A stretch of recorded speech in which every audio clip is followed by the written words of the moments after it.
And he asks him, how do you do such things? So again, the boy responds in the same way.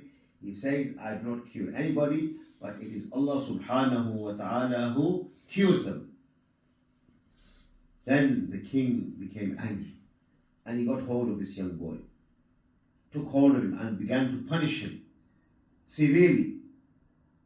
So much so that he had no choice but to give a clue that it was this monk who taught him the way of submission to Allah subhanahu wa ta'ala. And again, the monk is brought forward. The monk is brought forward and the monk is asked that you should turn away from your religion. So now the king realizes that it is not magic that they rely upon. Rather, it is upon Tawheed of Allah subhanahu wa ta'ala, the full submission to Him Jalla subhanahu wa ta'ala at all times. So both are now tormented. The monk and the boy are punished severely, and they were ordered to turn back on what they believed in. However, both of them refused.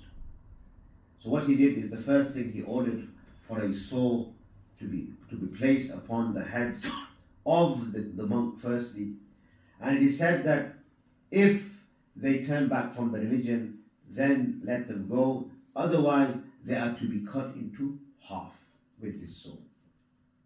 So this happened to the monk. He was split into two halves.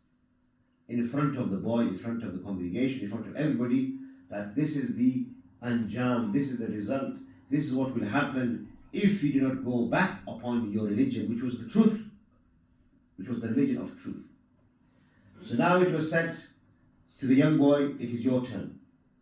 And the same thing, a saw was placed on his head, and it was said to him, turn back from your religion, but he refused. So he refused, and he was placed into the hands of the soldiers of the king, and he was taken up a mountain, and it was said to him that when he reaches the top of the mountain, you push him down and you kill him. Yes, if he refused to go back upon his religion, when he reaches the top, you push him down so that he is killed. As they were going up, as they were coming up, he makes dua to Allah subhanahu wa ta'ala that, Ya Allah, save me from these people in any way that you wish. He makes dua that, Ya Allah, save me from these people in whatever way you wish. So the mountain started to tremble, started to shake. And he said that all of them were thrown down except for this young boy who survived, and he came back to the courtyard in front of this king.